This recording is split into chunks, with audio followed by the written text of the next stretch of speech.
বন্ধুরা, আজ তোমাদেরকে জানাতে চলেছি একটা বিষয়, যেটা হলো যে এসআইআর হচ্ছে আমরা সবাই জানি। তো এসআইআরে হেয়ারিংয়ের যে নোটিশ, অনেকের নাম চলে আসছে কিন্তু নোটিশ আসেনি। তো আমাদের নামেও হিয়ারিংয়ের নোটিশ আছে কি না সেটা জানবো কিভাবে, সেটা তোমরা জানতে পারবে নিজের মোবাইল থেকে, নিজেরাই জানতে পারবে। তো সেটা কিভাবে জানবে সেটা আজকে আমি দেখাবো তোমাদেরকে। তো তার জন্য প্রথমে তোমরা ক্রোমে বা যে কোনো একটা ব্রাউজারে গিয়ে ভোটার লিখে সার্চ করবে। তো এটার জন্য কিন্তু একটা শর্ত আছে, যে যেন সেই ভোটার কার্ডের সাথে মোবাইল নাম্বার এবং আধার লিঙ্ক থাকে, তাহলে এটা সম্ভব, নয়তো সম্ভব নয়। তো তার জন্য ভোটার লিখে সার্চ করার পর এখানে যে প্রথমে পপ আপটা চলে আসছে, এখানে ক্লিক করতে হবে।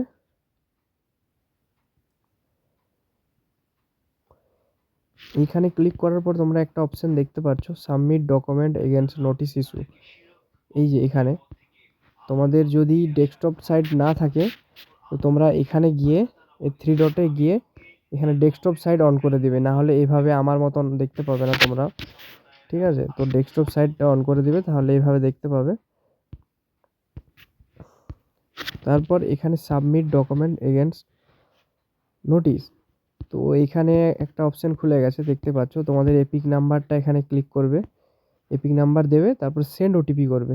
তো যে মোবাইল নাম্বার সাথে আধার ভোটার কার্ডটা লিঙ্ক আছে, সেই মোবাইলে একটা ওটিপি যাবে, সেটা সাবমিট করলেই ডিটেলস দেখতে পারবে। আমি এখন আমার মোবাইল আমার ভোটার কার্ডের যে সাথে মোবাইল নাম্বার লিঙ্ক আছে, সেখানে ওটিপি চলে আসছে আমার।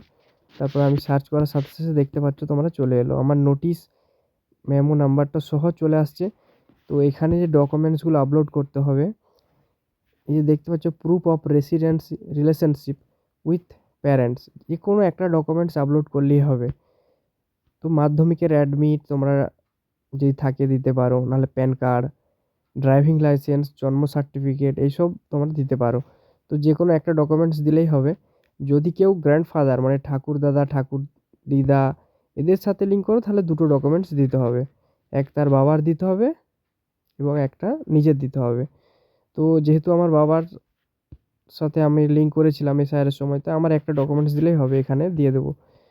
তো এখানে ফ্রন্ট সাইড আর ব্যাক সাইড দিয়ে দেবো। তারপরে নিচের দিকটায় দেখতে পাচ্ছ তোমরা, যে লাস্ট এসআইআর যেটা দেওয়া হয়েছিল, যে ফ্রন্ট সাইড আর ব্যাক সাইড, তোমরা জানো যে 2002 সালের যে লিস্টটা, সেখানে একটা ফ্রন্ট সাইড ছিল, যেখানে জেলা, কোন এসি, বিধানসভা এই সমস্ত লেখা ছিল, সেটা ফ্রন্ট সাইড।